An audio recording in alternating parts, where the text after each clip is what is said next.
So I got a bucket seat to put into this. It was an absolute bargain. It does not look amazing. It's got a bit of wear and tear. It's a bit patchy. But if anything, it matches the car. I mean, look at it.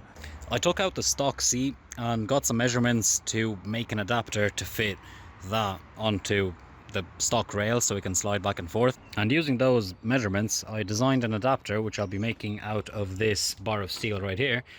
Literally 6 pieces of that, 8 holes I need to drill, a few welds here and there. It sounds fairly simple.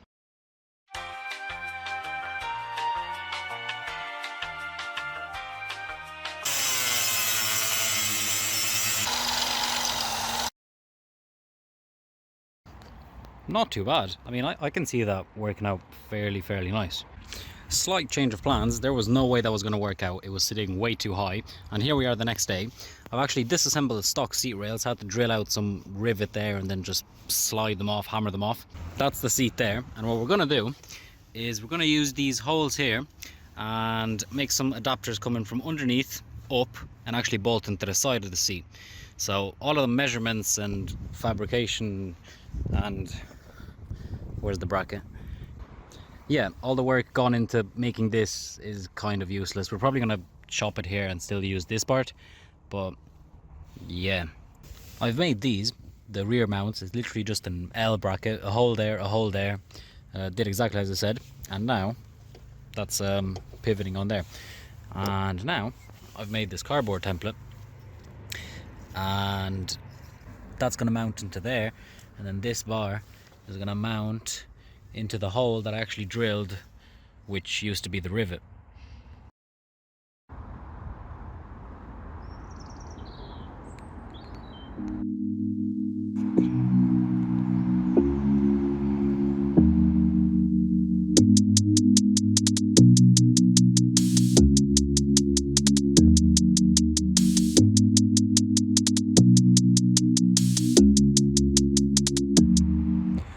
After that little change of plans, here we have the brackets for the bucket seat.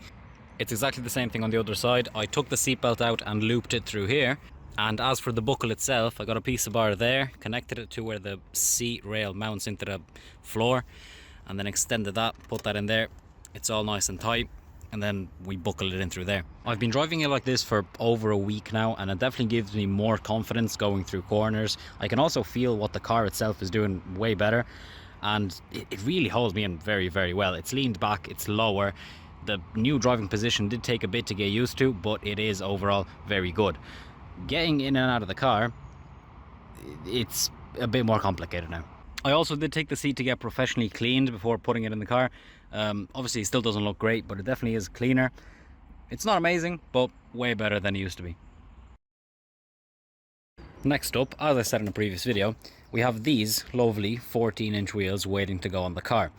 The current 16s are way too heavy. These are smaller, narrower, lighter, and hopefully going to be an all-around improvement for the car. I've refurbed this one, so it looks decent. As for the other ones, not so much, so we've got some work to do. Tidying up the wheels was really nothing special. It was just a lot of sanding. I really had to buff out all the imperfections as best as I could, followed by a few layers of primer, scuff down the primer, a few layers of paint, and a few layers of clear coat. And this right here was the result.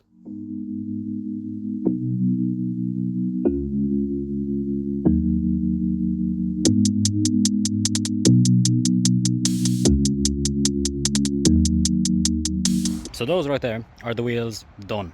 They look very bright silver at the moment, but like depending on light, sometimes they can kind of look grey. I'm happy with the paint. Now, as for the tyres, here we have them. All of these 4 are 165/60s by 14, obviously. For the front axle, we've got Uniroyal Rain Expert 5s. They're the closest thing I could find to Rain Sport 5s, which I have on the 16s, but they don't make them in 14s. Good tyre, they're like quality stuff, and they're not even too expensive. For the rear, we've got these Kumo Eco Wings. Now hear me out. These were definitely cheaper, and they're definitely not as good as those. And they're going to go on the rear because I want a bit of understeer. Now this probably sounds dumb, and I hope I won't regret this. Also, it's front wheel drive, Handbrake's fairly good, and I don't want to feel bad about wrecking these. They were only like 50 quid a piece. Trust the process. Hopefully my theory is not stupid. Let's load them up in the car and get them fitted.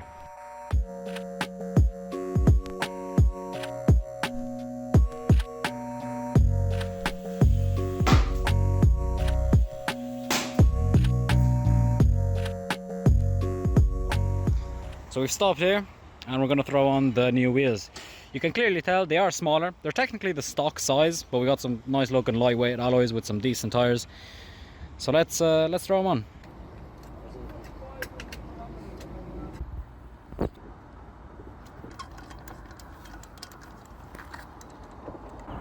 we've got the two wheels side by side. They are definitely like noticeably lighter somewhat, which is good. That was the whole goal. Also, definitely noticeably narrowed. There we have it. I'm really happy with that. Like it's exactly what I wanted. It doesn't look great on green, but let's just say it won't be green for much longer.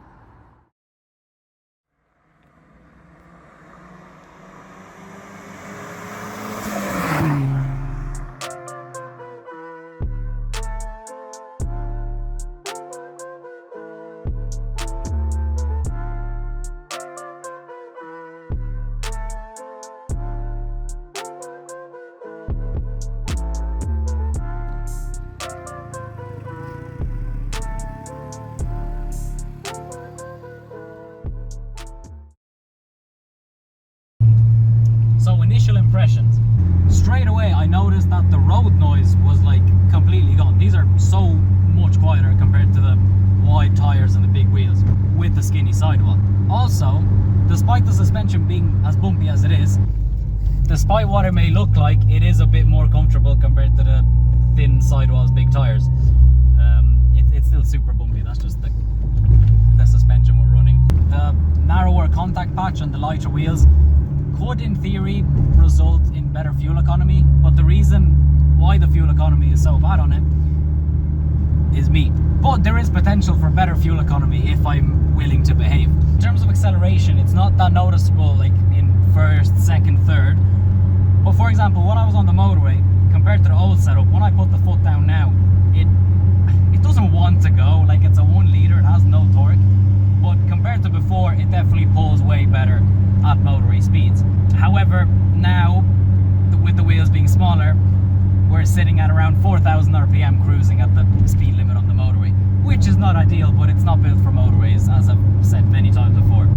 As for the downsides of the new setup, the car feels a lot more floaty.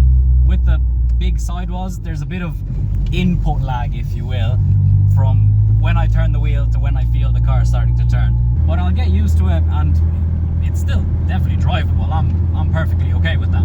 In terms of grip, I would definitely say like dry grip has been slightly reduced, but it was to be expected. Wet grip on the other hand, kind of the same from what I've noticed. And as for the final touch, here we have some 3D printed center caps, which have a little Micra on them.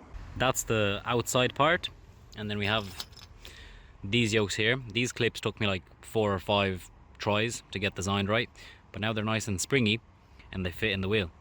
So let's go ahead and put that there. Very nice. Only concern is if the brakes get too hot, the wheels might get a bit warm and the clips might melt. So if they disappear, I wouldn't be surprised, but I can just print new ones. 1, 2, 3 and 4, all done. Thank you very much for watching. Hope you've enjoyed this video. If you want to know why the bonnet is red and how we managed to make it red, watch the next video. You're not going to find out in that video, but you're going to find out in the video after that. Actually, it could be the 3rd video down the line, but still, please watch my videos.